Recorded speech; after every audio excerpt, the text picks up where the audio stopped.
السلام عليكم ورحمة الله وبركاته. زي ما انتم شايفين الكشري، هنعمل مع بعض النهاردة الكشري الخطير بتاعي بكل تكاته وحركاته. شايفين يا جماعة؟ وهعرفكم ازاي تطلعوا اللون البني ده بتاع الكشري. يلا بينا نسمي الله ونبدأ.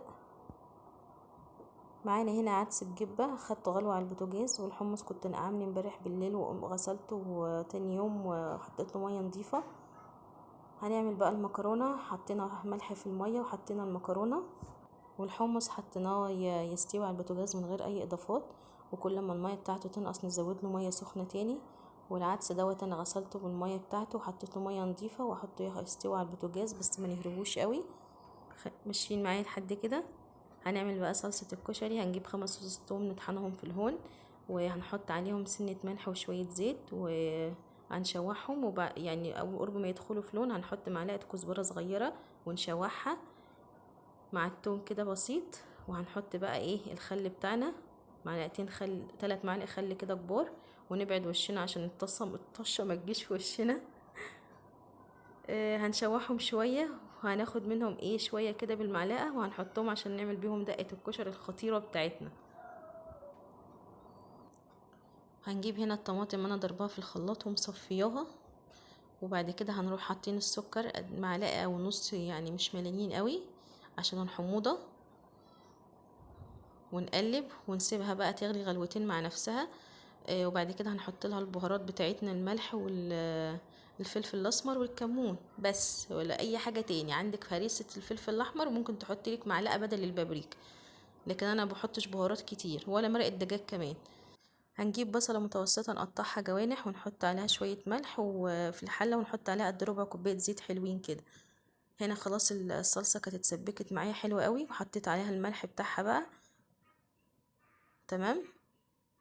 وانا هقفل عليها. هي المفروض ان هي تبقى ايه ميه كده، مش ان هي تبقى تقيله، عشان شايفين يعني الكشري احنا بنخليه ميه كده لما بنيجي نعمل شويه كشري في الطبق، مش لازم نخليها تبقى متسبكه قوي.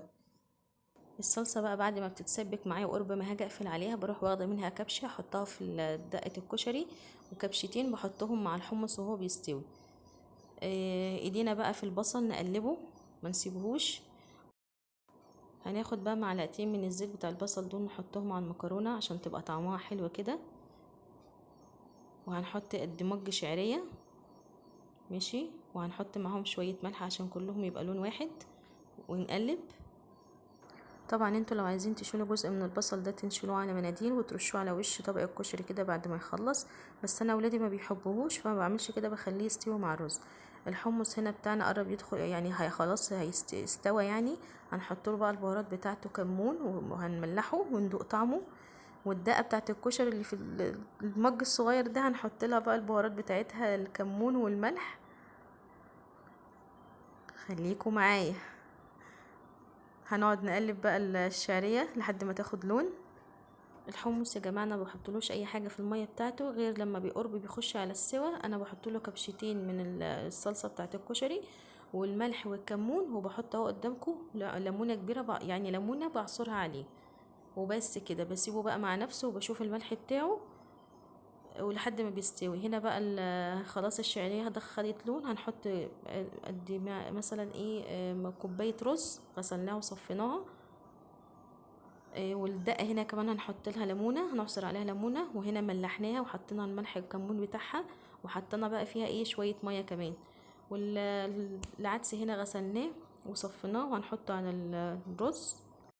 هنحط بقى البهارات بتاعه الرز، نص معلقه كمون صغيره، ونص معلقه فلفل اسمر، ونص معلقه كزبره، وهنحط مرقه دجاج كمان، وهنفضل يعني ندق بيها كده بالمعلقه عشان خاطر ما نلاقيش مكلكعه في حته واحده.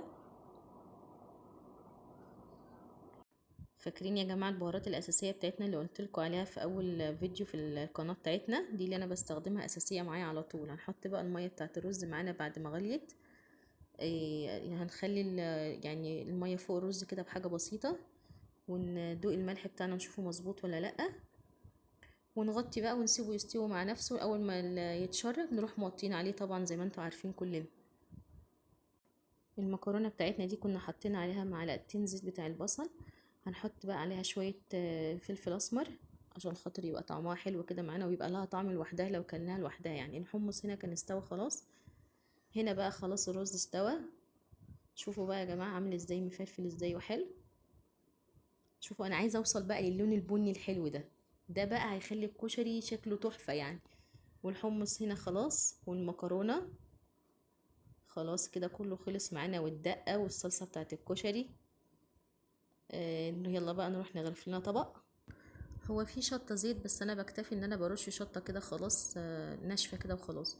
لو انتوا عايزين تعملوها تحطوا شويه زيت في طاسه على النار صغيره ويقدح، وبعدين تحطوا معلقه شطه كبيره، بس تبعدوا مناخيركم ووشكم عنها. وبعد كده تروحوا حاطين كبشه من صلصه الكشري برضو، ودقيقتين كده وتغلي مع نفسها، وتروحوا مطفيين عليها. دي بدل الشطه الناشفه، فانا ما بحبهاش يعني، ما بستخدمهاش. عملنا لنا هنا طبق بقى كده، هنظبط الدنيا، نحط صلصة كشري ودقة وشطة وحمص، ونسمي الله وناكل بقى. العدس يا جماعة لو عايزينه زي بتاع المحلات، بعد ما يستوي تصفوه وتحطوه في صينية واسعة، وتحطوا عليه ملح وكمون، وتجلبوه على النار كدهوت، على نار هادية، وتهرسوه وانتوا بتجلبوه. ده هيطلع معاكم زي بتاع المحلات، بس انا بحب احطه على الرز، بيديه لون وطعم احلى. انا كده خلصت. لو عجبكم الفيديو اعملوا لايك، ولو حبيتوا تشتركوا دوسوا على اشتراك. والسلام عليكم ورحمة الله وبركاته.